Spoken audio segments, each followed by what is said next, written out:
आपण ऐकत आहात कलंक तिच्या अस्तित्वावर लागलेला डाग भाग 19. आता तिच्या डोळ्यात आसवांची गर्दी होऊ लागली. रात्रभर भविष्याच्या विचाराने तर झोप लागलीच नाही तिला.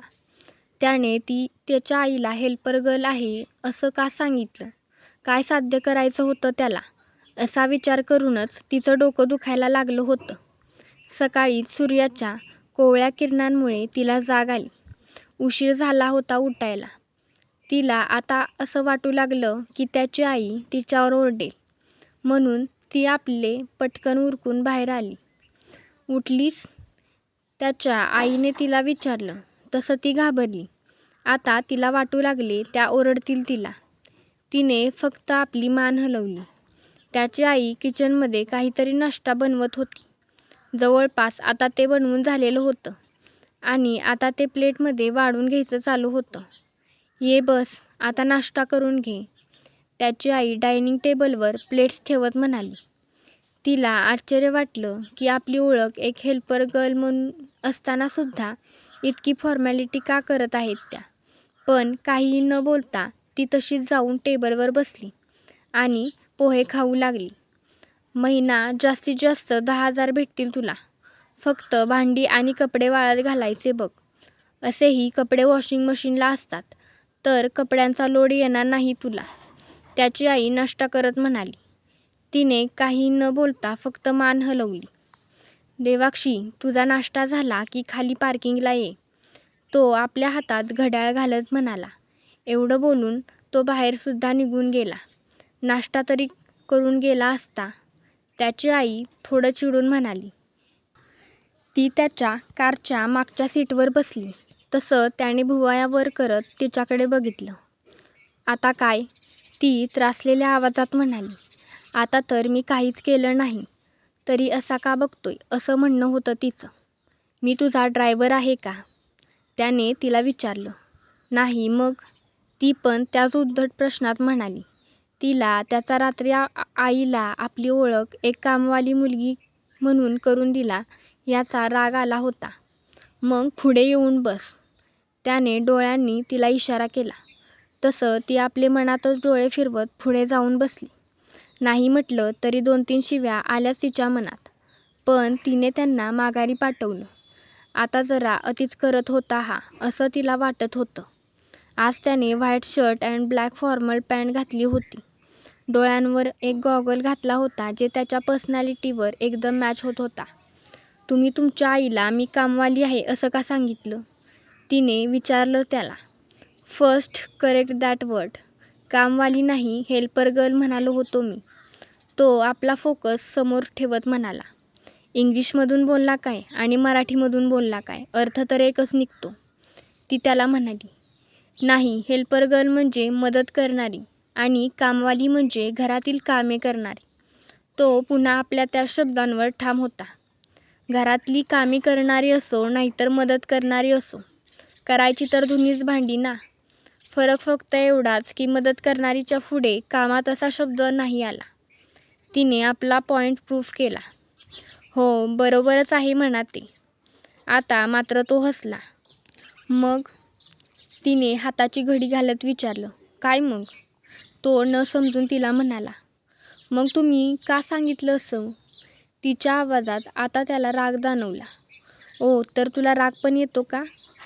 तो तिला चिडवण्याच्या उद्देशाने म्हणाला. माझ्या प्रश्नाचं उत्तर नाही हे, ती अजूनही रागात म्हणाली. ठीक आहे, सांगतो. जोपर्यंत तुझी केस सॉल्व्ह होत नाही तोपर्यंत तू सेफ राहावीस आणि तुझी केस मला जवळून स्टडी करता येईल म्हणून मी तू हेल्पर गर्ल आहे असं सांगितलं. आता बाकीच्या गोष्टी तूच समजून घे की आईला मी खरं काय आहे ते का सांगितलं नाही आणि बरंच काही, तो तिला म्हणाला. तो मोजक्या शब्दांत उत्तरे द्यायचा. जास्त एक्सप्लेन करण्याची सवय कधीच नव्हती त्याला आणि तिने तिच्या समजण्याएवढं तरी एवढं समजून घेतलं जसं की जर त्याने आईला सांगितलं असतं की ती प्रेग्नंट आहे वगैरे तर त्यांनी तिला घरात राहून दिले नसते आणि त्यांची केस स्टडी पूर्ण झाली नसती. बास, एवढाच मोजका विचार समजला तिला. By the way, case related काही विचारलं तर तोंड उचकटत नाहीस आणि आता माझ्याशी वाद घालत आहेस. आत्ता एवढी शक्ती कुठून आली ग तुझ्यात? त्याने भुवया एकमेकांना जुळवत विचारलं. आता मात्र तिचा मोर्चा बंद पडला होत्या त्या अवस्थेत आली परत माघारी आणि खिडकीच्या बाहेर एकटक बघत बसली. त्याने तिच्याकडे बघितलं तर चेहरा सिरियस दिसत होता, पण ती आताही काही बोलणार नाही म्हणून गप्प बसला तो. थोड्या वेळात दोघेही एका कॉफी शॉपमध्ये गेले. तिथे आधीच कोणीतरी एक टेबलवर येऊन बसलेलं होतं. त्याने तिथेच नेलं तिला. तू एकदा बोलला होतास की संग्रामच्या फार्म हाऊसवर एक मुलगी यायची. ती मुलगी हीच आहे का? नीट बघ आणि नंतर उत्तर दे, तो त्या व्यक्तीला म्हणाला. रमेशने एकदा तिच्याकडे बघितलं. काहीतरी आठवत होतं त्याला.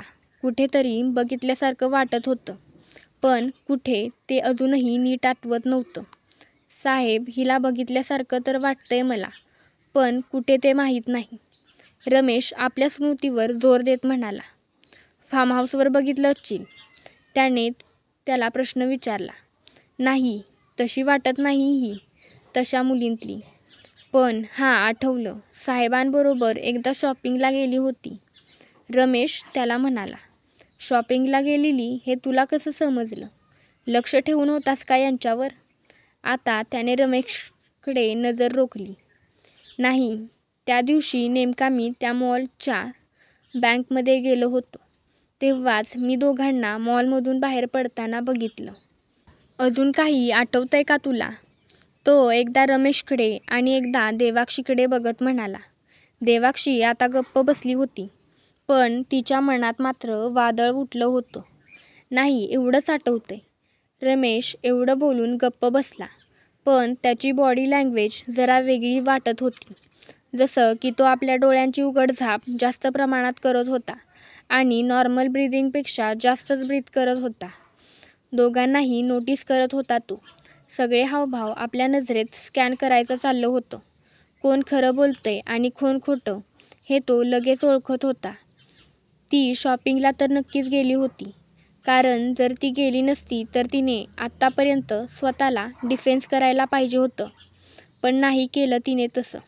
याचाच अर्थ रमेश खरं बोलत होता, पण रमेशची बॉडी लँग्वेज तर काही वेगळंच सांगत होती. या केसचे सगळे अँगल ट्रायंगल तपासून बघणार होता तो आणि शेवटीच फायनल रिझल्ट कोर्टात पेश करणार होता. या मॅडमने तुला धमकी दिली का? तसं असेल तर अजिबात घाबरू नकोस, तो रमेशना म्हणाला. त्याला चेक करायचं होतं की तो असं का बिहेव करत आहे, त्यामुळे त्याने आडबूड नसलेला प्रश्न विचारला. नाही साहेब, पण असं का विचारलं तुम्ही? रमेशने त्याला विचारलं. असं नाही तर इतका हायपर का झाला आहेस? त्याने त्याला विचारलं. काही नाही, ते फक्त तब्येत बरी नाही म्हणूनच. रमेश आपल्या चेहऱ्यावरचा घाम पुसत म्हणाला. काय होतंय? जास्त त्रास होत असेल तर आपण जाऊन येऊ दवाखान्यातून, त्याने परत त्याचा अंदाज घेण्यासाठी प्रश्न विचारला. नाही नाही, इतकी पण तब्येत खराब नाही, ते फक्त आतल्या आत अशक्तपणा आलेला आहे, रमेश त्याला म्हणाला. बरं, अजून काही आठवतंय का? अजून त्याच्याबरोबर कुठे दिसली होती वगैरे? त्याने परत त्याला प्रश्न विचारला. नाही, मी एकदाच बघितलं होतं यांना मालकांवर, परत नाही दिसल्या कधी, रमेश त्याला म्हणाला. ठीक आहे, त्याने त्याला उत्तर दिलं. बरं साहेब, जाऊ का आता मी? रमेश घाबरत त्याला म्हणाला. जा. आत्ता बाहेर पडलेल्या माणसावर बारीक लक्ष ठेवा, त्याने कोणाला तरी फोन करून सांगितलं. आता त्याचा मोर्चा तिच्याकडे वळला. तिने त्याच्याकडे बघून एक आवंडा गिळला, कारण तो तिच्याकडे मारक्या बैलासारखा बघत होता. आता तिच्या चेहऱ्यावर भीतीने घर्मबिंदू जमा व्हायला लागले होते. घे ही कोल्ड कॉफी, म्हणजे जरा तरतरी येईल, तो तिच्याकडे बघत उपहासाने म्हणाला. तिने आपल्या उलट्या हाताने तोंडावर आलेला घाम पुसला आणि समोर आलेल्या कोल्ड कॉफीचा ग्लास उचलून तसाच तोंडाला लावला.